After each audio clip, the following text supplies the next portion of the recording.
Non, là, les gars, le Sénégal est en train de faire une très grosse erreur, je vous dis la vérité, les gars. J'ai été le premier à critiquer les derniers matchs du Sénégal. J'ai été le premier à constater que, voilà, les derniers matchs du Sénégal, c'était un petit peu compliqué. C'était même très compliqué, on va dire la vérité. Le bilan, il est pas ouf sur ces derniers matchs, il n'y a pas de problème. Mais là, les gars, je suis désolé. Ok, c'est vrai que beaucoup de Sénégalais voulaient le départ d'Aliou Cissé. Je sais qu'il était énormément critiqué au Sénégal. Mais là, le timing, il est vraiment pas bon, les gars, je suis désolé. C'est pas du tout le moment de le virer. Les gars, faut quand même se dire, on est à 1 an de la prochaine CAN. On est à 1 an et demi de la prochaine Coupe du Monde. Ouais, c'est vrai que d'ailleurs, on est à 1 an et demi, c'est une dinguerie. Je vais me rendre compte que ça arrive très bientôt, cette prochaine Coupe du Monde. Mais bref, on est sur une saison, les gars, il faut se dire, d'ailleurs, que sur cette saison-là, cette saison 2024-2025, on est sur une saison que avec des matchs officiels pour les équipes africaines. Que des matchs officiels. Des matchs de qualification pour la prochaine CAN ou des matchs de qualification pour la prochaine Coupe du Monde. De septembre à juin, c'est 100% de matchs officiels, les gars. On a de septembre à novembre des matchs de qualification pour la CAN. Et de mars à juin, c'est les qualifications pour la Coupe du Monde. Donc, à un moment donné, quand t'es en pleine campagne de qualification et pour la prochaine CAN et pour la prochaine Coupe du Monde, je suis désolé les gars, à part si ton coach il te fait vraiment des dingueries, à part si vraiment ton coach est vraiment éclaté, à part si vraiment t'enchaînes les défaites, t'enchaînes les mauvais matchs, tu vires pas ton coach à ce moment-là. Vraiment, tu vires pas ton coach à ce moment-là, c'est le pire moment pour virer ton coach.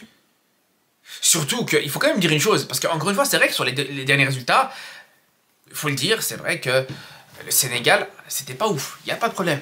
Mais à aucun moment, Aliou Cissé, c'est le seul responsable. Ça serait même scandaleux, ça serait même insultant envers Aliou Cissé de le pointer du doigt comme le seul responsable de ces derniers résultats et de ces derniers matchs. Alors Aliou Cissé, quand tu le vois en conférence de presse, ça a été toujours le premier à défendre ses joueurs, à protéger ses joueurs, à prendre la responsabilité, d'assumer cette responsabilité en conférence de presse. Et respect à lui par rapport à ça, bravo à lui. Mais c'est pas le seul à être responsable, les gars. C'est pas le seul à être responsable. Quand on voit des Koulibaly qui sont très décevants, Koulibaly qui à chaque match, tu le vois, il va rater des duels, il va faire des erreurs de marquage ou il va perdre des duels sur des coups de pied arrêtés dans le domaine aérien sur des duels aériens. Quand on voit Sadio Mané, actuellement c'est très compliqué en sélection. Quand on voit les gars, je suis désolé et je vais encore parler de lui, mais à Nicolas Jackson aujourd'hui, les gars on va dire la vérité hein. Mais aujourd'hui, Nicolas Jackson, il a du sang sur les mains, les gars. Si, là, actuellement, Aliou Cissé, il a quitté le Sénégal après 9 ans de fonction, Aliou Cissé s'est fait virer, c'est en grande partie à cause de Nicolas Jackson, les gars. C'est en grande partie à cause de ça. Parce que quand on regarde les derniers matchs du Sénégal, que ce soit le match contre le Burundi ou le match, justement, contre le Burkina Faso, c'est 2 matchs où si Nicolas Jackson avait été juste un minimum, je vous dis pas, s'il avait fait un gros match, s'il avait mis des frappes de fou, non. S'il avait été un minimum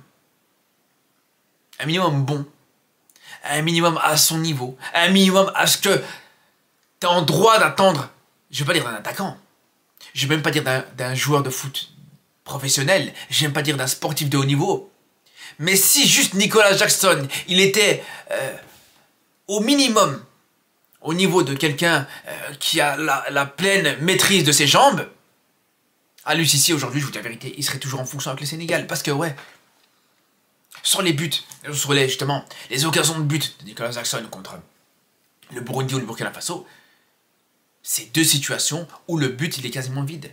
2 situations où c'est un cadeau pour normalement un attaquant pareil. C'est censé être un cadeau pour un joueur pareil. Et là, tu mets ce but contre le Burkina Faso, tu gagnes contre le Burkina Faso. Nicolas Jackson te met ce but contre le Burundi, tu gagnes 2-0 contre le Burundi et pas seulement 1-0.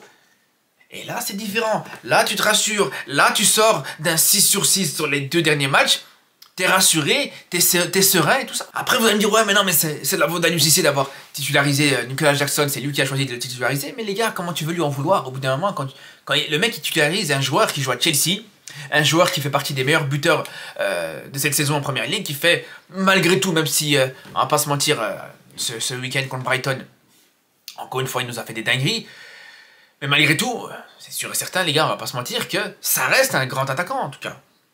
Ça reste un attaquant avec énormément de potentiel. Ça reste, c'est censé être le futur de cette sélection sénégalaise. Et c'est pour ça que je suis aussi dur avec lui, quand vous me voyez dur avec ce joueur-là. C'est parce que moi, personnellement, j'étais le premier à avoir une attente énorme envers ce joueur. Si vous retournez voir, et je vous conseille de faire ça, de retourner voir mes anciennes vidéos à l'époque, dans mes débuts où je parlais de Nicolas Jackson. Dans les débuts de Nicolas Jackson, les gars, j'en parlais de lui, je faisais que l'encenser, les gars. Je disais que du positif sur lui, je suis désolé, les gars, je disais que du positif sur lui. C'est un joueur que j'appréciais beaucoup et j'ai pas attendu qu'il arrive à Chelsea pour parler de lui, les gars. Même déjà à l'époque où il était à Villarreal, c'était un joueur que j'appréciais énormément. Je vous dis la vérité, les gars. Donc, c'est pour ça, comme je vous dis, que je suis en droit d'être aussi dur avec lui. On parle d'un joueur qui est quand même 6e meilleur buteur de première ligue. Ex-aequo avec Mohamed Salah, les gars. Donc dire que c'est une erreur de la part d'Aliou Cissé d'avoir titularisé un joueur pareil, non, c'est pas une erreur de l'avoir titularisé. L'erreur, c'est plutôt à Nicolas Jackson de ne pas avoir pris ses responsabilités, de ne pas avoir été au niveau. Tout comme pour plusieurs joueurs, encore une fois, on ne va pas remettre que la faute sur Nicolas Jackson, mais tout comme plusieurs joueurs, tout comme voilà, Mané qui déçoit un petit peu, comme je vous ai dit Koulibaly, comme aussi, il faut dire aussi que le Sénégal, et malheureusement c'est une réalité, mais le Sénégal d'Aliou Cissé souffre énormément de joueurs qui sont un petit peu dans l'incertitude par rapport à leur carrière. Mané qui va en Arabie Saoudite, Edouard Mendy aussi, Koulibaly aussi, c'est l'une des sélections qui a été le plus, entre guillemets, victime de ça. De ces joueurs qui vont s'exiler dans ce genre de championnat. Et là, on peut dire ce qu'on veut, hein, mais Aliou Cissé avec toutes les compétences qu'il veut, avec toutes les qualités qu'il veut en tant que tacticien, en tant que coach et tout ça, au bout d'un moment, il peut faire ce qu'il veut, les gars. Mais quand il y a autant de joueurs qui prennent des choix de carrière un petit peu compliqués, même certains joueurs qui ne sont pas forcément partis dans des championnats comme l'Arabie Saoudite, mais qui sont encore en Europe, mais qui sont sur des mauvaises passes en club, comme Iliman Ndiaye la saison passée, par exemple, où il était dans le doute, où vraiment son passage à Marseille c'était très compliqué. Mais voilà, les gars, au bout d'un moment, quand Aliou Cissé a ces joueurs-là à sa disposition, il faut dire la vérité, les gars, c'est compliqué. C'est compliqué. Il est obligé de passer par une période de transition. Tu ne peux pas exiger que, voilà, il te fasse des miracles avec ça. Que du jour au lendemain, il te fasse des bons matchs. Et là, le problème, les gars, par rapport à ça, et on a beau dire ce qu'on veut, le problème, c'est que par rapport à ça, ok, c'est vrai que les résultats n'étaient pas exceptionnels. C'était pas des résultats qui sont, je veux dire, irréprochables. Mais, ce qui est sûr et certain, c'est que là, ça pourrait être pire. Ça pourrait être vraiment pire. Parce que là, si on n'est pas satisfait des résultats du Sénégal, on va pas se mentir, les gars, c'est parce que c'est le Sénégal, c'est parce que c'est Aliou Cissé qui nous a habitués à mieux. Mais sinon, voilà, quand tu regardes, depuis la dernière CAN, c'est 0 défaite quand même. Sur les 6 derniers matchs, depuis la dernière CAN, c'est 4 victoires, 2 matchs nuls. Donc au final, le bilan est pas dramatique non plus. Il est pas bon, pas à la hauteur de ce qu'on a été habitué à voir avec cette équipe du Sénégal, mais il n'est pas dramatique. Mais là, le problème, c'est que, ok, certes, le bilan pourrait être mieux, mais tu vas ramener un nouveau coach que tu connais pas, qui connaît pas cette équipe, qui devra prendre du temps, même si c'est un bon coach, encore une fois, même si on part du principe que c'est un très bon coach, mais le nouveau coach aura besoin de cette période d'adaptation. Le nouveau coach aura besoin de s'acclimater à cette équipe du Sénégal. Les joueurs auront besoin de s'acclimater, de s'habituer à ce nouveau coach. Donc même si c'est un très bon coach, tu peux prendre n'importe quel coach que tu veux, ça demandera du temps. Ça ne peut pas se faire en un seul match. Et donc, si ça demande du temps, ça voudra dire que, voilà, les 4 prochains matchs, match crucial pour les qualifications pour la prochaine CAN. Juste après, match cruciaux aussi pour les qualifications pour la prochaine Coupe du Monde. Dans une situation où le Sénégal est toujours qualifiable, ils sont pas premiers, ils sont juste deuxièmes derrière le Soudan, mais ils sont toujours en ballottage favorable pour se qualifier. Mais là, il faut se rappeler que dans les qualifications pour la Coupe du Monde, dans la zone Afrique, t'as pas le droit à l'erreur. T'as plus le droit à l'erreur. Donc là, maintenant, le nouveau coach il va arriver, il va devoir directement enchaîner sur des qualifications pour la prochaine CAN, et surtout pour la prochaine Coupe du Monde au mois de mars.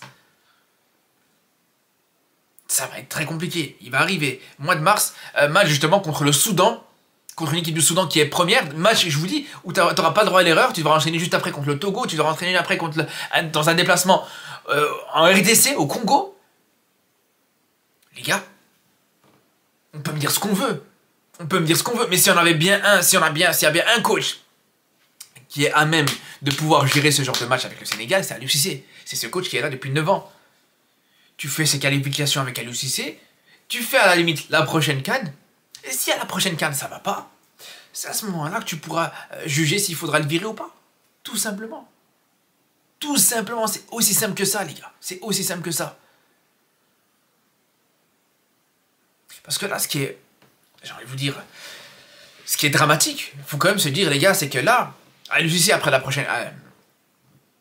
sa victoire à la CAN, on va se dire que le mec, il a eu qu'une seule chance, les gars. Il a eu le droit qu'à une seule erreur. Au final, la seule compétition internationale où il a déçu, clairement, c'est la CAN en Côte d'Ivoire.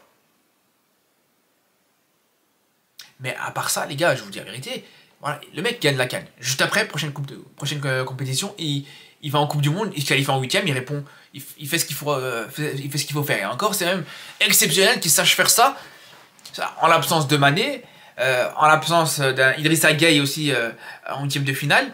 Bref, le fait qu'il arrive en 8ème de finale, ça reste quand même exceptionnel, les gars, faut dire la vérité.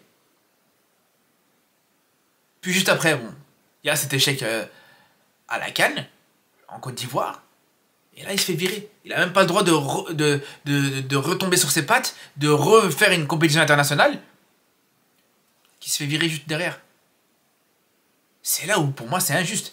Quand on parle du coach plutôt, qui a donné cette première CAN au Sénégal, du coach qui a vraiment fait franchir ce cap à cette équipe sénégalaise, pour moi il méritait plus de crédit. Je suis désolé les gars.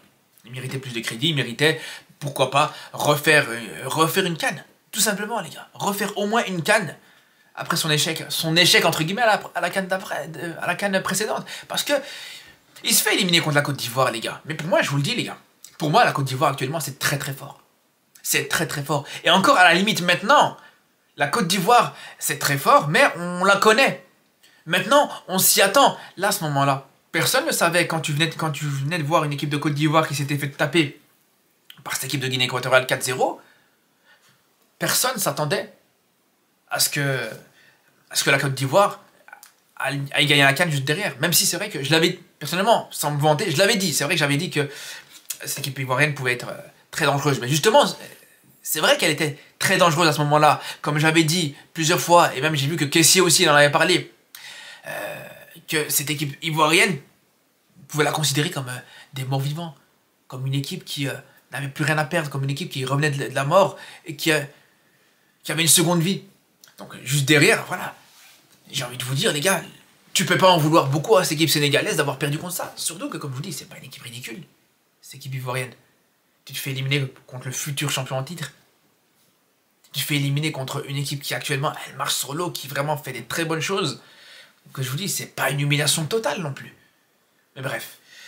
En tout cas, les gars, ce qui est sûr et certain, c'est que j'espère me tromper quand je vous dis que le Sénégal, pour moi, fait une grosse erreur. J'espère que le Sénégal ne regrettera pas cette erreur. Bien sûr que, pour moi, ça reste vraiment une très mauvaise nouvelle pour le Sénégal. Mais je vous dis, j'espère que, voilà, qu'au final, ça ne sera pas une erreur, que le Sénégal ne regrettera pas ce choix-là. Et, comme je vous dis, je souhaite que du bien à cette équipe sénégalaise. Et comme toutes les grosses nations africaines, les gars, tout simplement. Le Sénégal, comme les grosses nations africaines, comme je le dis souvent, ça fait partie des locomotives du football africain, les gars. Pour que ces équipes-là, pour que plutôt le football africain fonctionne bien, avance, aille vers l'avant, il faut que ces équipes-là soient en forme, fassent des bons résultats, tout simplement. Sur ce, les frères, j'ai hâte d'ailleurs de voir justement la suite des événements avec cette équipe sénégalaise, qui va remplacer Aliou Cissé, qui sera le nouveau coach, la liste et les joueurs du nouveau coach, et les prochains matchs surtout du nouveau coach sénégalais. Sur ce, on se dit à très vite pour une nouvelle vidéo, et surtout ici là. Prenez soin de vous.